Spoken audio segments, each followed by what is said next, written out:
आज की क्लास में हम installation of costing system and objection of cost accounting के बारे में डिस्कशन करेंगे।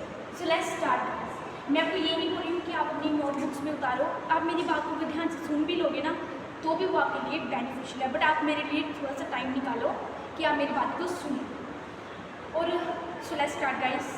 सो फर्स्ट टॉपिक है हमारा इंस्टॉलेशन ऑफ कॉस्टिंग सिस्टम, कि इंस्टॉलेशन कैसे होती है कॉस्टिंग सिस्टम की। ओके, तो हम अभी स्टार्ट करते हैं कि इसके क्या होती है। देखो, इंस्टॉलेशन ऑफ कॉस्टिंग सिस्टम क्या होता है कि हम कोई न्यू बिजनेस को स्टार्ट करते हैं तो उसके लिए हमें क्या होगा, हम वेस्टेज को कंट्रोल करते हैं। तो ये था हमारा, उस पर हम करेंगे step of installation of costing system. तो फर्स्ट स्टेप क्या होता है, फर्स्ट स्टेप है objective define clear.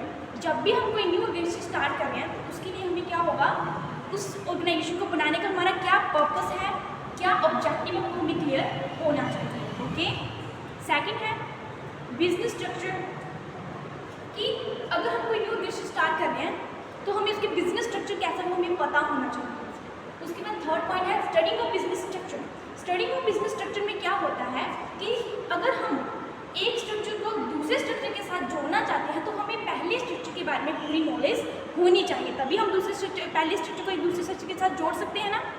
So next point हमारा कॉस्ट है। जब भी हम कोई न्यू ऑर्गेनाइजेशन स्टार्ट करते हैं तो उसको बनाने के लिए क्या क्या खर्च आएगा वो हमें पता होना चाहिए। उसके बाद आता है रिपोर्टिंग सिस्टम।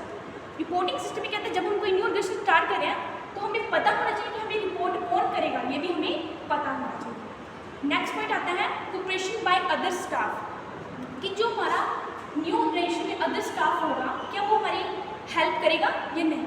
तो ये था हमारा इंस्टॉलेशन ऑफ कॉस्टिंग सिस्टम। जब हम कोई न्यू ऑर्गेनाइजेशन स्टार्ट करते हैं तो उसको क्या क्या प्रोसेस होती हैं। आई होप आप सभी को अच्छे से क्लियर होंगे। तो नेक्स्ट सेकंड हम करते हैं ऑब्जेक्शन ऑफ कॉस्टिंग सिस्टम। मैंने आपको कॉस्टिंग अकाउंटिंग के बारे में पहले पढ़ाया था ना, अभी हम करेंगे ऑब्जेक्शन क्या होता है कॉस्टिंग सिस्टम के। तो फर्स्ट है कि लोग इसको क्या बोलते हैं, लोग बोलते हैं कि कॉस्ट अकाउंटिंग है वो अननेसेसरी है, अननेसेसरी है कि इसकी कोई आवश्यकता नहीं है।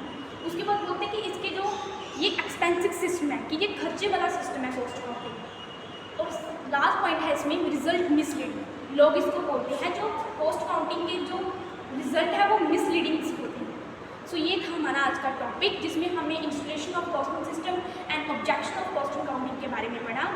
आई होप आप सभी को अच्छे से क्लियर हो गया होगा। सो